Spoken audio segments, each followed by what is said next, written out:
Hello, everybody. I'm Larry. Larry, they broke ground on this place in the year 2000, opened it in August of 2002, and it's been the home of this franchise ever since. Welcome to NRG Stadium in Houston. We count down to kickoff in what should be an epic one here between the Atlanta Falcons and the New England Patriots.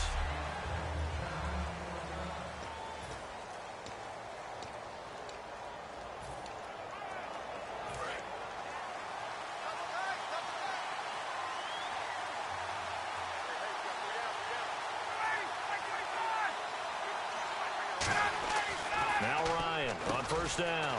And Tammy with it over the middle. And able to break one tackle, but then quickly brought down. A gain of 6 there on first. When you execute a drag or a crossing route really well and give them a chance to let it develop a little bit, you can gain some significant yardage hitting your tight end on that one. So they complete the pass, and now they face a second down.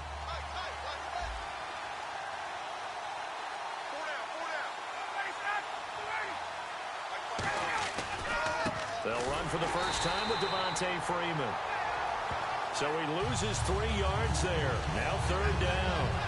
That play never got off the ground because of the defensive front. They owned the offensive line, which allowed the linebackers to see their openings and run straight to the ball. That's why that play just never had a chance. A tough spot here on their opening drive. This is 3rd and 7. They run the play fake to Coleman. Now Ryan going up top. And that one incomplete. Had some position but couldn't hold on, and it brings up 4th down. And when all else fails as a defender, when you're not there in the coverage, your best friend is exactly what we saw there. A big play shot taken by the offense. Unfortunately, it ended in a big drop. Fielded just inside the 20. Oh, what a move. 12 yards on the return that time. And the Patriots take over.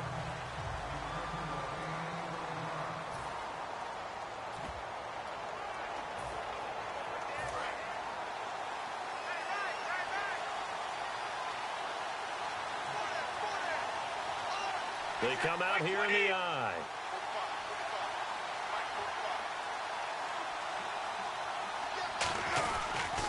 Now a first carry for LeGarrette Blount. And they get him down, but not before he takes it across the 40-yard line. 10 yards on the pickup there, and that's good for a New England first down. Now, for Blount in the Super Bowl, did have a costly fumble late in the first quarter. 9 carries in the first half, only 2 in the second half. Of course, they were trying to come from behind, and Tom Brady was doing a lot of the work. And you remember prior to the Super Bowl, I thought that LeGarrette Blount would carry 20-plus times. I thought he'd be a real workhorse in this game. But as it turned out, once the New England Patriots really got down on the scoreboard, Tom Brady went to a lot of 4 or 5 wide receiver sets, spreading the field, and they went ahead and rode Tom Brady all the way in for a Super Bowl championship. But LeGarrette Blount, usually... It's caught at the 10, and all the way in. Touchdown, New England. Julian Edelman, 44 yards. And the Pats have taken the early lead. And correct me if I'm wrong, that was just a simple fly route, wasn't it? No, there's nothing to correct at all. You've got it down pat. And I just remember as a player, I'd be in practice sessions, and I'd hear 9 from the receivers. That meant fly route, go, look out. That was the 9, and he just kept going all the way into the end zone for the touchdown. That's fielded in the end zone. And no run back here. This will be a touchback, and it comes out to the 25-yard line.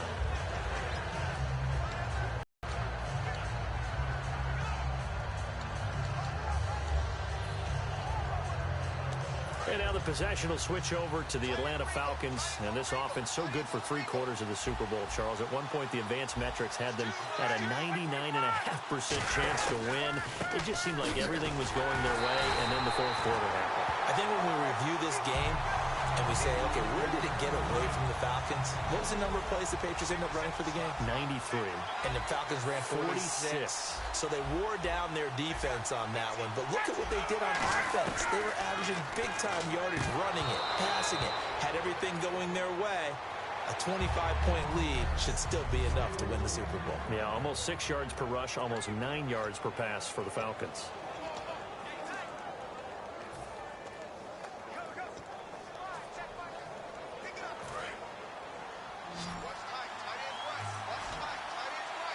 An extra corner on the field for New England here on 3rd down. Yeah, another DB. On 3rd down, Ryan. He completes it to Julio Jones. And he will have a first down as they get him to the ground at the 37. So the offense has it 1st and 10. I know that's their first connection in this game, but you and I both know that Julio Jones is without a doubt his quarterback's favorite target. Oh, yeah, Matt Ryan loves this guy. Who wouldn't? Yeah, and the reason that he's that is because of his dependability.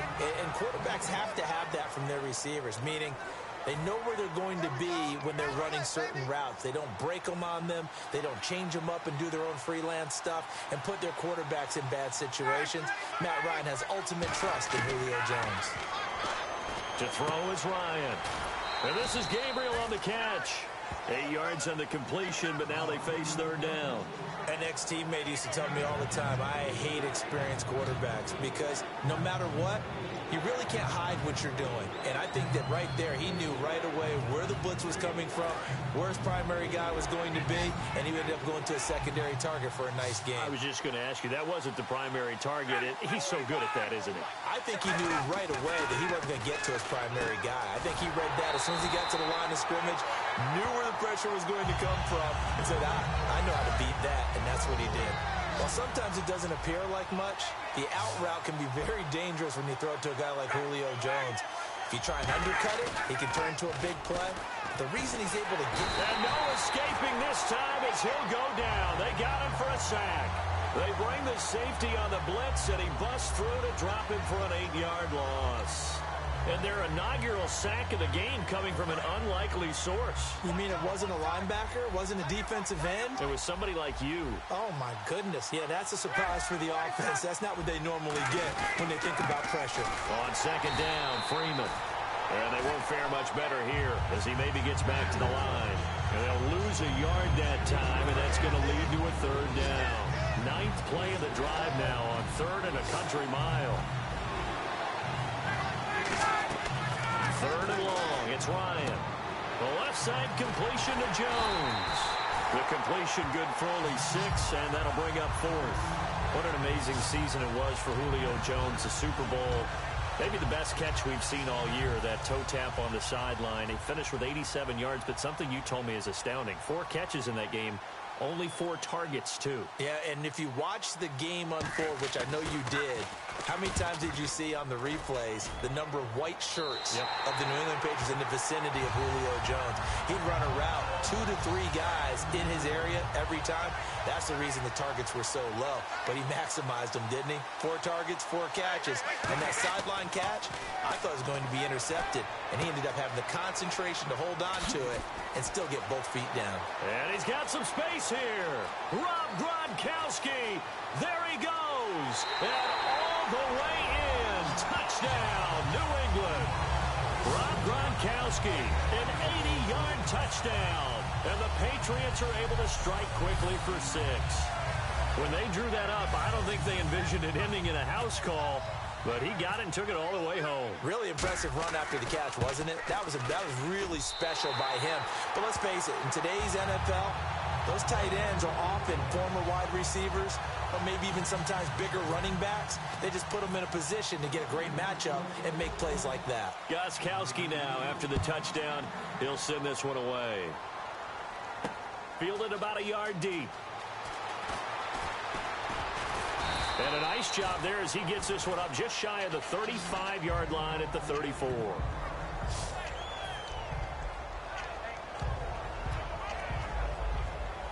Now the Falcons offense gets ready to head back onto the field. And down on the scoreboard, certainly needing to avoid what happened on the last drive, punting the football. Sense of urgency has to take over for them here. They know the score. They know the situation. And by the way, the punter no longer exists for their offense. That's how they have to treat this drive. They need points. Big time. Not a run that you're going to write home about, but still a good first down run. That's what an offense calls staying on schedule. 3 to 4 yards on first down, you're set up very well for the rest of the drive. Freeman again. And this time not as successful as he'll get back to the line of scrimmage and no more. No gain on the play there, so they're left with a 3rd down and 6. No gain on that run, and while the team is down, there's still time to come back and win the football game. If I'm the offensive coordinator, though, I've got to think about moving at a faster pace and maybe opening things up a little bit and throwing it a little bit more. Ryan. And that is incomplete. He was looking for Mohamed Sanu there. And now it's 4th down. Here's Matt Bosher now as he's on to punt for Atlanta.